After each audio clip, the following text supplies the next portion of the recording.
అదిగో ఆ సామ్రాజ్యవాది అడవిల సంపద కొల్లాగొట్ట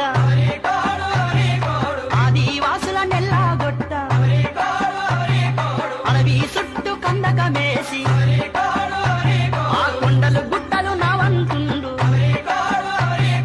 దేశ దేశాలను కొల్లాగొట్టి